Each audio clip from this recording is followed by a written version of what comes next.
Starla's Forms and welcome back to my channel.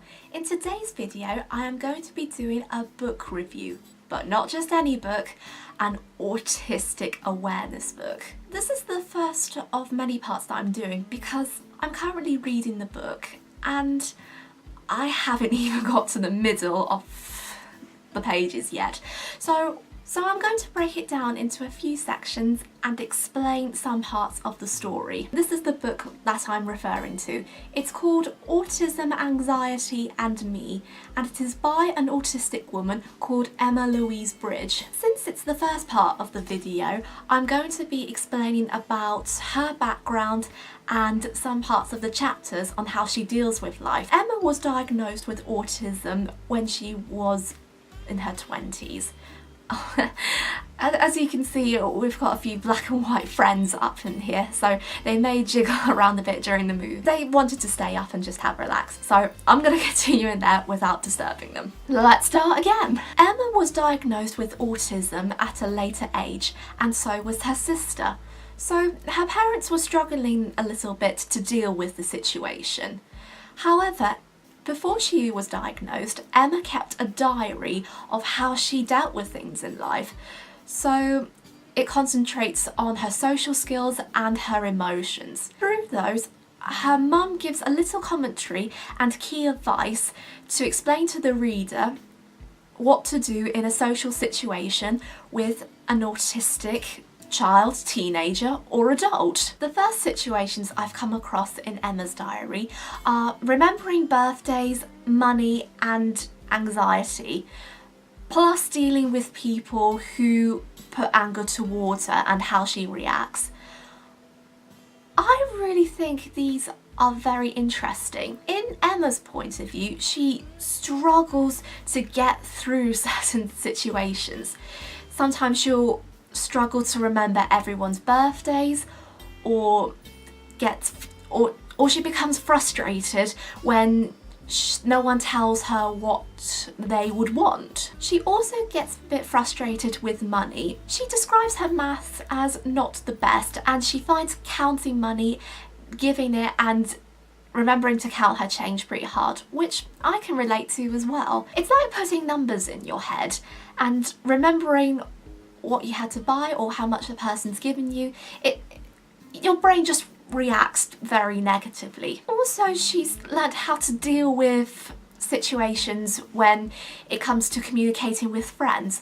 So, for example, Emma and her friend were given a task to do at school, but Emma's friend took her pencils without realising. So Emma had to sneakily take the pencils out of her own bag to put them into her own.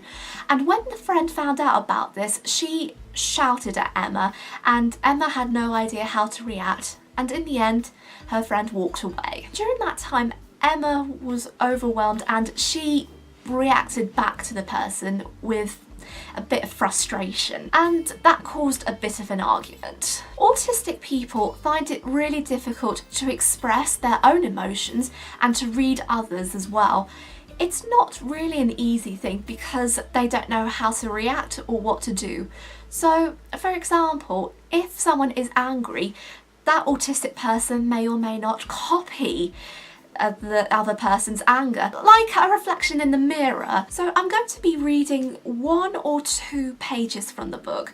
I don't want to make this video too long, but I want to give you guys an insight of how what's going through Emma's mind. Also, I like to point out that I cannot read without my glasses, but these glasses are colour tinted, so they're not like regular glasses, but because I have difficulty reading words, I was given these to help the words sit still. But there might be something going on in my brain, but that's always been with me since childhood. Let's just put it away. Anyway, I'm chit-chatting for too long. Let's get these on and get the passage started. In this chapter, Emma describes her frustration during bath time. Today has been a frustrating day. First, I was sitting in the bath relaxing and enjoying myself when I realised I had lost track of time. My bottle of special body soap for those with eczema says to soak for 10 to 20 minutes. So I had to check the time and make sure I hadn't been in the bath for longer than the allocated time.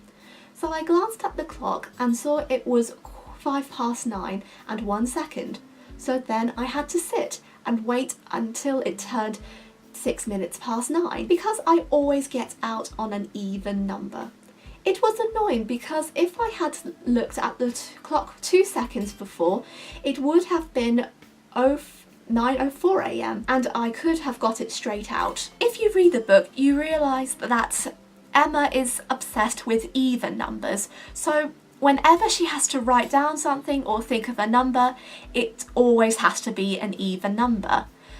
In the diary, she explains how frustrating it is to put in a bottle of eczema to help with her skin, and since because the clock has odd and even numbers, she doesn't realise how much this will affect her, and because every minute is between an odd and even number, she's pretty frustrated because she wants to have a time on an even number rather than an odd number. And if there is a time that is on the odd number, then it makes her cross. And this is the final chapter I'm going to read out. And in this one, it's about Emma's frustration when people ask her how she is. I had such a confusing conversation today. Of course, a lot of conversations are confusing for me. But today it was when someone asked me how I was. In the past, I used to answer this question with my entire life story, or at least a record of what I was feeling and had been feeling for the past week, month, ... However, people tended to complain.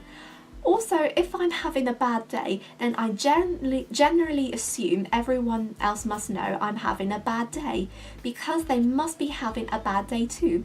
After all, everyone thinks and feels the same, they just don't know all of it. So back to the person who asked me. I didn't want to say I was fine because I am not.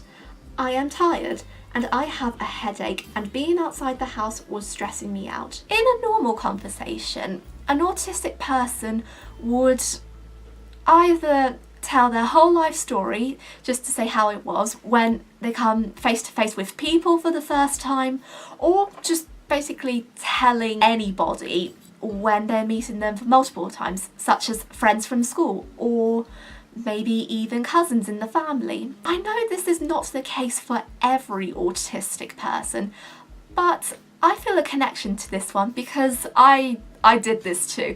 I told everybody about my life story and I still regret it because a lot of people got frustrated with me. This pressure drove Emma into letting her true feelings out. Rather than masking them and say, oh, I'm fine, thank you, when she's having a bad day, she might react, say, I'm tired, I don't want to do anything, I just want to go home.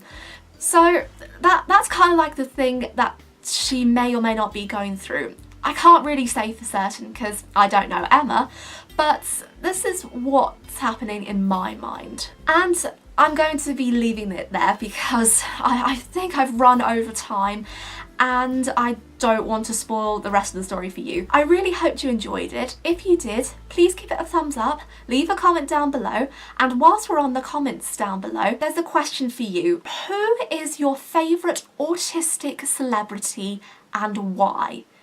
And if you're new to the channel, don't forget to hit the subscribe button and the notification bell for more future videos, and I'll catch you very soon. Goodbye!